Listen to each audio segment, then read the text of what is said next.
अस्सलाम वालेकुम व्यूअर्स। आज की वीडियो में मैं आपके साथ हूवर टंबल ड्रायर की डीप क्लीनिंग शेयर करूंगी। अगर आपकी मशीन भी वर्किंग सही से नहीं कर रही, कपड़े अच्छे से ड्राई नहीं कर रही है, तो इसकी क्या रीज़न हो सकती है और आप इसे घर में ही कैसे सॉल्व कर सकते हैं, ये सब कुछ आज की वीडियो में आपके साथ शेयर करूंगी। इसके छोटे मोटे मसले आप घर में ही किस तरह से सेट कर सकते हैं, सब कुछ बताया जाएगा। चलिए वीडियो स्टार्ट करते हैं। सबसे पहले आप देख सकते हैं कि मशीन चल रही है और यहाँ पे इसके शीशे में से हम देख सकते हैं कि एक जगह पे इसका लिंट जो है वो जमा हो रहा है। इस मशीन में अगर कहीं कभी टिश्यू या ये लिंट वगैरह जो कुछ भी होता है, इसमें एक बॉक्स बना होता है, उसके अंदर चला जाता है। लेकिन यहाँ पे ये सामने ही जमा हो रहा है, उस बॉक्स के अंदर नहीं जा रहा है। तो इसका भी हम फाइंड आउट करते हैं रीज़न कि ये ऐसा क्यों है।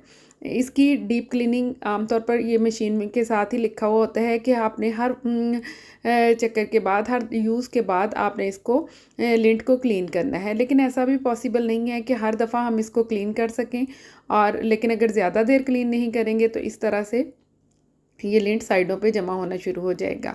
इसको भी काफ़ी देर से क्लीन नहीं किया गया है और ये जाली है, इसको भी हम निकाल के चेक करते हैं कि इसकी क्या कंडीशन है। पहले तो मैंने इसको खाली किया है, कपड़े निकाल लिए हैं और अब इसके जाली को बाहर निकालते हैं, फ़िल्टर को, और देखते हैं कि फ़िल्टर के अंदर कोई लिंट वगैरह तो नहीं जमा हुआ है।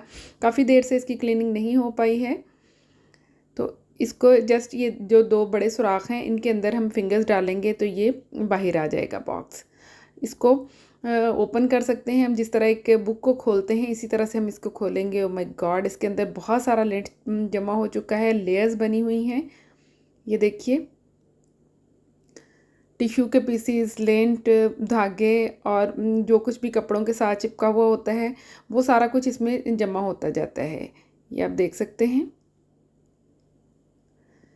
अगर ये ज़्यादा जमा हो जाए और इसके अंदर बिल्कुल ब्लॉकेज हो जाए तो मशीन में आग लगने का भी ख़तरा होता है। तो इससे बचाव के लिए इसकी क्लीनिंग बहुत ज़रूरी है। कम से कम 15 दिन के बाद तो इसकी क्लीनिंग ज़रूर होनी चाहिए। अब ये आप लेंट की लेयर्स देख सकते हैं, क्लीन ना होने की वजह से लेयर्स पे लेयर्स जमा होती गई हैं। कुछ स्टोन्स भी छोटे छोटे इसके अंदर से निकले हैं और ये इतनी बड़ी मिकदार में ये लेंट निकला है इसके अंदर से।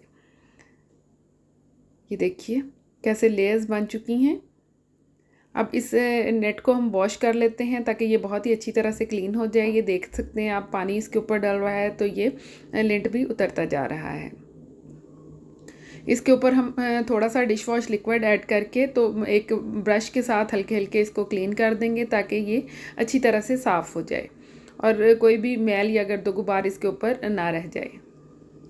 इस तरह से बिल्कुल हल्के हल्के हाथों से आपने ब्रश इसके ऊपर चलाना है। अगर ज़ोर से करेंगे तो ये बहुत नाजुक सी जाली है, ये फट सकती है। इसका फ़िल्टर बहुत ही सेंसिटिव सा है। साइडों पे आप अच्छी तरह से चला सकते हैं, ये मैल वगैरह जमा है तो वो उतर जाए।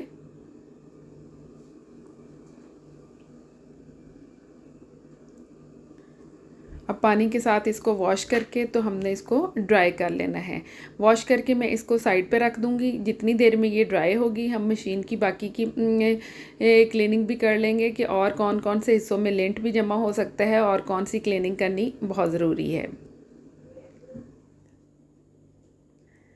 ये देखिए, अब जहाँ से हमने इस फ़िल्टर को निकाला है उसके अंदर भी मुझे लेंट नज़र आ रहा है, तो उसके लिए आप अपना इलेक्ट्रिक हूवर यूज़ कर सकते हैं अगर आपके पास है तो।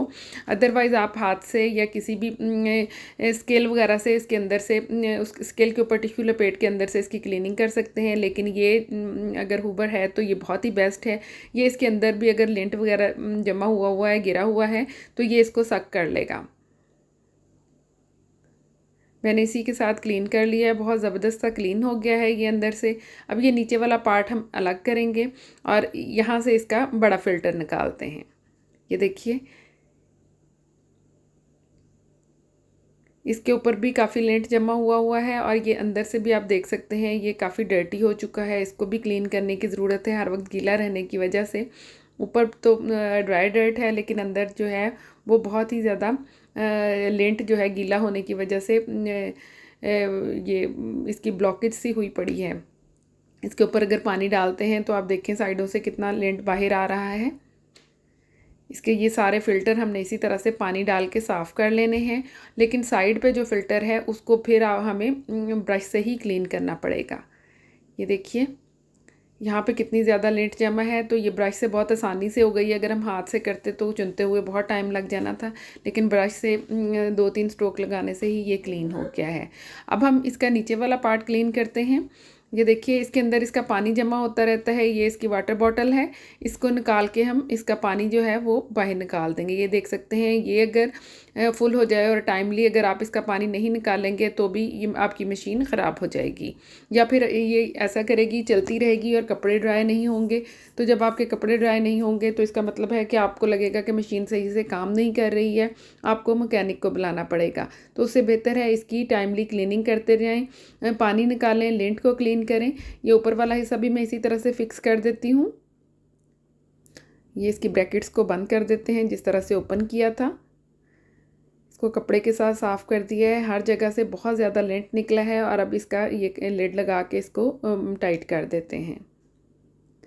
अब हम इसके अंदर से ड्रम की क्लीनिंग करेंगे। उसके लिए मैंने विनीगर लिया है। अगर आपके पास कोई स्प्रे हो मशीन क्लीन का तो वो बहुत ही बेस्ट है। अदरवाइज़ ये जो सिरका हमारे किचन में यूज़ होता है ये बहुत ही ज़बरदस्त क्लीनिंग करता है। एक माइक्रोफाइबर टॉवल लिया है मैंने और उसके ऊपर ये सिरका लगा के मशीन को अच्छी तरह से साफ़ कर दिया है अंदर से। इसके ड्रम की क्लीनिंग भी बहुत ज़रूरी है। अगर इसकी टाइमली क्लीनिंग ना हो तो इसके अंदर जंग लग जाता है। इसको अंदर बाहर से बहुत ही अच्छी तरह से इस सिरके वाले टॉवल के साथ क्लीन कर लिया है। ये फ़िल्टर भी दोबारा से इसके अंदर ऐड कर देते हैं। अब ये क्लीन फ़िल्टर है और टाइमली इसकी क्लीनिंग होती रहेगी। बाहर से भी मैंने इसी तरह से साफ़ कर दिया है, इसका शीशा भी साफ़ कर दिया। यकीनन आज की वीडियो आपके लिए यूज़फुल होगी। पसंद आए तो लाइक करें। अल्लाह हाफ़िज़।